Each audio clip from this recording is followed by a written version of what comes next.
that's what you want, but I'm just giving you a reference here so that you know that the Google, because this is your translation plus Google, so I'm just keeping it as record. 立即找到忠诚和孝顺. It sounds better in Chinese. It sounds better this way, right away. 立即找到忠诚和孝顺 sounds better in terms of education. But just give you a reference, that's all, okay? You can decide because you have your translation. But this, whatever I wrote down, is like the Google version. Give it another way of translating that maybe is also correct. Use it as a reference, that's all, don't worry. This is not for publication. I'm just going over this for Google translation results for you here. Use it as a reference, that's all. 让我们实践良好的道德，善意道德。Okay.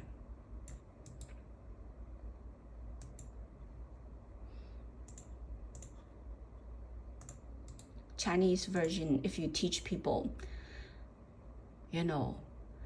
to immediately find loyalty and filial piety, it's very much fitting into Mr. Yuegen's style. Many times when I was doing this translation, I noticed he always first teach something and then he goes, let's do it immediately, right away. He has this kind of encouraging attitude about it. If you say rightly, there is nothing to be right or wrong. If you find loyalty, filial piety, it means right. So there is no rightly or wrongly. How can you wrongly find filial piety and loyalty? There's no wrongly way. That's why I think right way is much fitting to the teaching. That's my opinion. That's why I put on it. 让我们实践良好的道德. Now, 善意道德 is more than just 良好的道德. Okay. So I believe this is better. 让我们实践善意道德 is better. Okay. 善意 means good, righteousness, and morality. Let's see how the Google is going to translate that.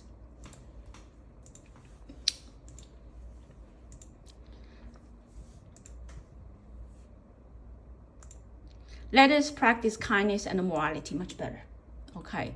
善意 has the kindness aspect of it. So I think should have the kindness in it. Yi actually has also means justice. I will add that into that. 善 means kindness, Yi means justice, right? Loyalty. Morality means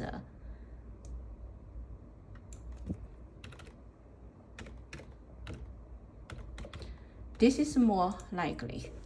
I'm just recommending it. Loyalty. Wrong spelling. Let us practice kindness, loyalty, and morality. 让我们实践善意道德. Okay. 善意道德. Kindness, loyalty, and morality. 无量清净正方性. Next verse.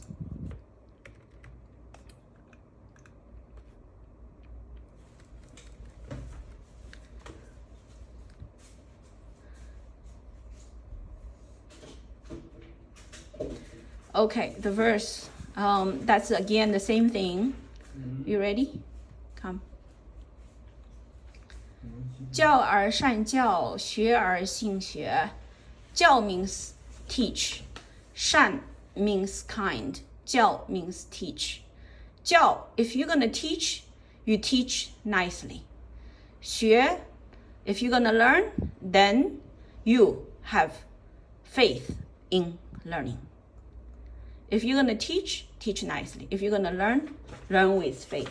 No, this 教而善教，学而信学。 This sentence is okay. My English. That's your understanding. If in English grammar, in teaching, one should teach the good. In learning, one should learn moral beliefs. I think you're adding your own things into it. That's why I do not recommend it.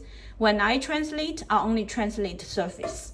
When I especially do this kind of thing, you just teach surface. 教 teach. 学 study. 善 kindness, good. 信 faith. It is not about learn moral beliefs. It means have faith. 信 means have faith in learning. Teach nicely. Learn with faith. Okay, learn with faith. So this word is faith. When you learn, when you're a student, you shall have faith in your teacher. This is a very key as a student you need to keep in your mind. As a teacher, you need to have one word very strongly in your mind, means kindness. Okay? So that's why when you translate, don't add your own stuff into it. Translate the surface. Allow your teacher to deliver the true meaning to the students, because you are not the teacher. Always remember that. Translating someone's teaching, you have to be humble and only translate the surface meaning. Allow the teacher to work on the learner's mind. Okay, so in this part, there is no moral discipline, moral belief. You do not add into that. Okay, 学而知之，觉而知之。学 means learn.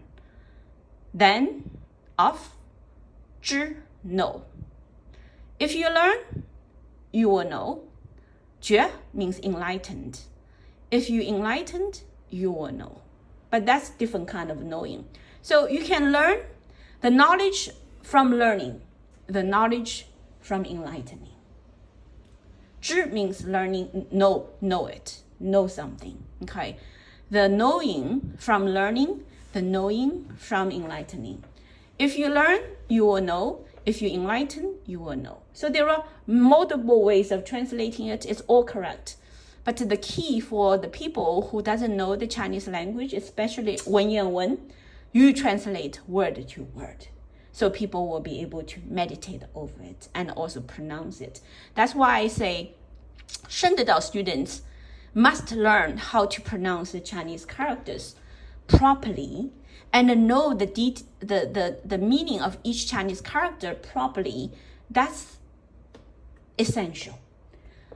You cannot just go over this and try to come up with a standard translation. Nobody can translate that properly because each people's mind is different. Each people, their understanding of something based upon reading the Chinese characters will be different in their mind. Chinese 文言文 is for reciting repeatedly, and the sound and the Chinese character and the deep meaning can trigger something in the brain. That's the key wisdom that I want to make sure you understand that. That's why I usually don't like to go into translating something into English, especially for this kind of things. You can translate it superficially, but you tell people it's only a reference. They can enlighten to higher things. Okay. 行 means action. 正 means righteous. 行 means the action. 行而正行. If you're going to do something, do it righteously. It's surface meaning, okay? Do it righteously. 知而本之. If you're going to learn something, learn the root, the root of it. 行而正行，知而本之. Again, this is something that you translate 行 and you translate 知, and 而 means then. If you translate into English, means then. If you act, then you act righteously. If you know, then you know the root. So that is how the proper way of translating, but I'm not correcting your translation here, because whatever you enlighten to, it's your level of enlightenment. But since you know Chinese characters, you know the meaning of each character. So don't be limited by your own translation, or don't go seek around to say, oh, am I translating properly this English? And once this is set, that's set. I don't recommend that. For 文言文 translation, more important is to teach the sound, teach the character meaning original, and then give them a reference that they pretty much know what's going on, but they can enlighten to higher meanings of it. Okay. 觉而正觉，口而正言. 觉, if you enlighten, then you enlighten righteously. 口 means mouth, If you use your mouth, then you speak righteously. Okay, so 知而正觉，口而正言. These are all meditation verse, and the children can recite and then gradually enter into their system, and it will start to take effect in their learning, in their action, in their enlightenment. So these are very, very powerful full character 文言文 teaching. But don't pay attention to what is a perfect English translation. Basically, that's how I'm going to teach the students if you want to learn these verses, is to learn how to speak properly and how to write properly and how to recite them. And it will start to take effect in their system. Okay? Alright, that's pretty much it.